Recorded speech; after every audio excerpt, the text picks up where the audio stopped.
e conversar com o Senhor sobre esse momento importante que a nossa igreja passa, né? Que é o período da Semana Santa. É um dos períodos que a gente mais se volta para dentro da igreja, para os valores cristãos, né? E só antes que eu me esqueça, o Genival mandou ele avisar que ele sofreu um acidente, está em casa, né? Ele foi subir num telhado, caiu lá de cima do telhado e quebrou a bacia. Ele está assistindo o nosso programa, o Genival. Grande abraço aí para o Genival, que Deus o restabeleça, né, na saúde física e espiritual. Tá certo, padre. Padre, é assim, nós estamos encerrando, nós estamos a quinta semana, né? Estamos finalizando o período, né? E vamos entrar domingo da quaresma, né? A quinta semana da quaresma se encerra agora, é um período que se prepara para a Semana Santa. Nós vamos entrar domingo, né? Nós vamos ter a Missa de Ramos, e a Missa de Ramos, padre, ela tem um simbolismo muito grande, né? Eu queria que o senhor falasse sobre isso, né? E dizer que as igrejas estão fazendo confissões, né? Massificando as confissões, né? O que representa tudo isso que nós estamos à beira, né, da Semana Santa, né? Período de Páscoa. Fala para nós de tudo isso daí, padre. Bem, então, um bom dia aí aos nossos telespectadores, né?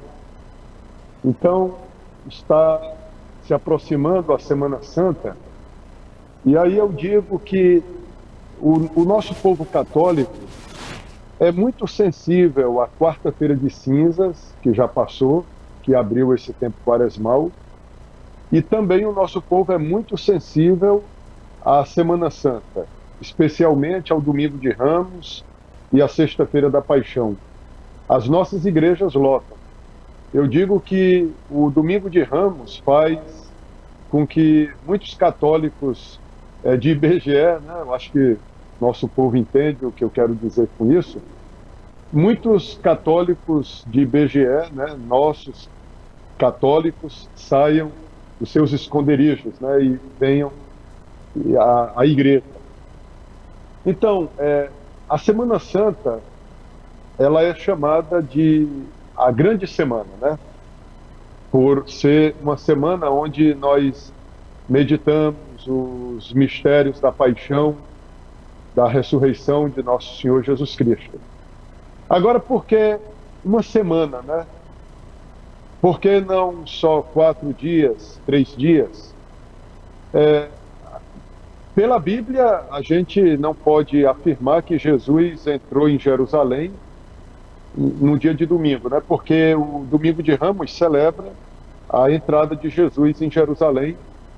As pessoas que estavam recepcionando Cristo fizeram para ele um tapete de ramos, né? Colocavam também nesse tapete as suas capas, né? Outras peças de roupa, para uma espécie de um tapete, né? Que formaram para que Jesus entrasse em Jerusalém. Então, a pergunta que eu coloquei aqui, o porquê uma semana, né?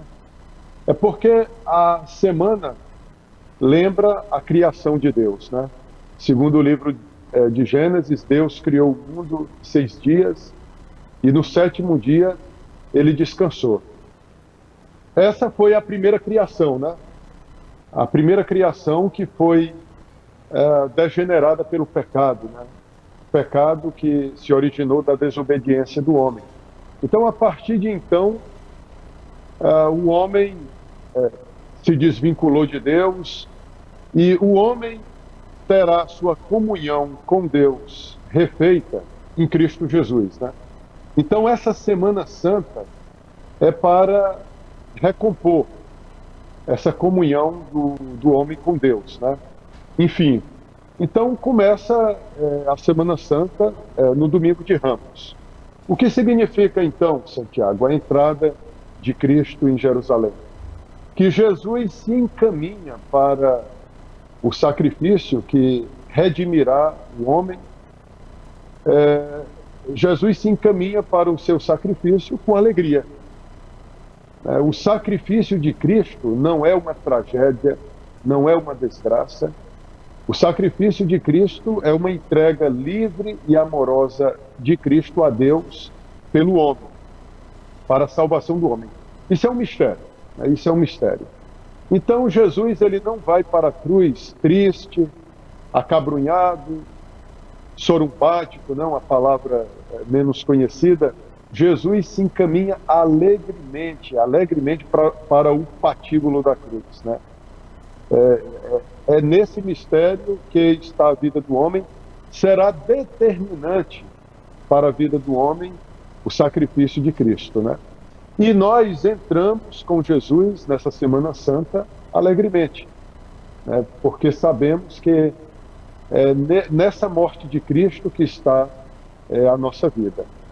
E então é o que significa a recepção de Jesus em Jerusalém, né?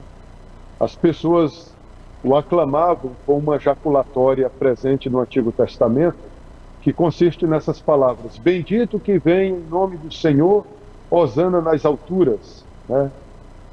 Então foi uma verdadeira festa em Jerusalém para receber Cristo naquele tempo, né? E nós, católicos, revivemos esse mistério, né? O Domingo de Ramos também é chamado de o Domingo da Paixão do Senhor, porque nesse dia nós ouvimos o Evangelho que narra todo o sofrimento de Nosso Senhor até o seu sepultamento, né? O Evangelho de Domingo de Ramos não fala ainda na ressurreição, porque esse mistério nós só vamos celebrar na noite de sábado, né? Da noite de sábado para o domingo. Então, para nós, o Domingo de Ramos é muito significativo, muito importante, né? O Evangelho de São Lucas assinala que Jesus, ele tomou resolutamente o seu caminho para Jerusalém. E ai daqueles que o impedissem, né? Como Pedro, né? O primeiro chefe da igreja que tentou impedir Jesus de avançar no seu caminho para a Páscoa. E Jesus até o repreendeu severamente, o exorcizou, chamando-o até de Satanás, né? Pedro havia dito para Jesus: Senhor, não fale mais que o Senhor vai sofrer, morrer e ressuscitar o terceiro dia. Ele não sabia nem qual era o significado, né, da ressurreição. Pedro tinha Jesus como um grande personagem político, alguém que vinha para instaurar aqui nesse mundo um reino meramente temporal. Jesus precisaria purificar, né, essa ideia, não só de Pedro, mas que também já havia contaminado os outros apóstolos, outros coetâneos de Jesus. Enfim, Jesus, ele veio para derrotar um grande mal, que é o pecado, e para restabelecer a comunhão do homem com Deus, Santiago. E essa verdade supera até mesmo o entendimento do homem, né? O homem que muitas vezes ele só acredita naquilo que ele compreende. E esse mistério da cruz, que, como eu disse, refaz a comunhão da terra com o céu, do céu com a terra, é um mistério que ultrapassa até a própria inteligência, a razão e o entendimento do homem, né? Enfim, então, Jesus, ele quer se encaminhar, como eu já disse, alegremente para a cruz, né? Isso é um ensinamento para nós, que a nossa vida, ela consiste em entrega, sacrifício. Com efeito, uma das últimas palavras de Jesus na cruz foi esta, né? Pai, em tuas mãos entrego o meu espírito, né? Entregar-se a Deus, voltar para Deus. Jesus havia dito no Evangelho de São João que ele saiu do Pai e veio ao mundo, agora ele deixava o mundo para voltar para junto do Pai. E quando Jesus fala isso, ele está dizendo qual é o destino de todos nós, de todo ser humano, que de verdade busca a Deus, né? Que nós estamos aqui nesse mundo por um tempo e que regressaremos a Deus na hora determinada pelo próprio Deus. Então, Jesus, quando entra em Jerusalém, é para entregar-se a Deus por meio da cruz para a salvação do gênero humano. Então, o homem deve realizar isso na sua vida com alegria e não com tristeza. Para quantos, Santiago, para quantas pessoas a cruz é sinal de derrota, de miséria, mas só para quem não tem fé que entende dessa maneira. Para aqueles que creem de verdade, a cruz para nós é vitória, a cruz representa uma nova vida. É isso, padre. Padre, tem muitas coisas que eu queria perguntar para o senhor, né? Mas nosso tempo é pequeno, senão eu passaria o dia todo aqui conversando com o senhor, que o senhor é sábio, é conhecedor da palavra, tem uma vida lá na formação dos novos padres. Mas fale para nós, padre, essa compreensão que o senhor coloca hoje representou, isso aconteceu no passado, né? A questão de Jesus Cristo entrar com o seu jumento e ser aclamado como rei, que isso possibilitou, inclusive, os reis de fato, né? Que tinham o poder a ter ciúme de Jesus Cristo. Exato, Santiago, tem um grande santo da igreja que não é muito popular, olha o nome dele, Código-de-Deus, né? São Código-de-Deus. Ele se referia a Herodes. Herodes mandou matar todas as crianças, né? Quando ele foi visitado pelos reis vindos do Oriente, aqueles reis que nós conhecemos como magos. Herodes, quando ouviu dos magos que havia nascido o rei dos judeus, Herodes começou a ficar com medo de perder o seu trono. E por isso mandou eliminar todas as crianças do sexo masculino, as crianças menores de 2 anos de idade, porque ele imaginava que nesse conjunto estaria também esse suposto rei dos judeus, né, que era Jesus Cristo. Então São Código-de-Deus dizia assim, que Herodes não deveria ter temido, que Cristo não vinha para tomar o reinado de ninguém. Pelo contrário, se Herodes tivesse acreditado em Cristo, ele iria reinar com segurança, porque feliz a nação que teme o Senhor, como diz o Salmo, né? Feliz aquele rei que confia no Senhor, que vai ser um rei justo, enfim.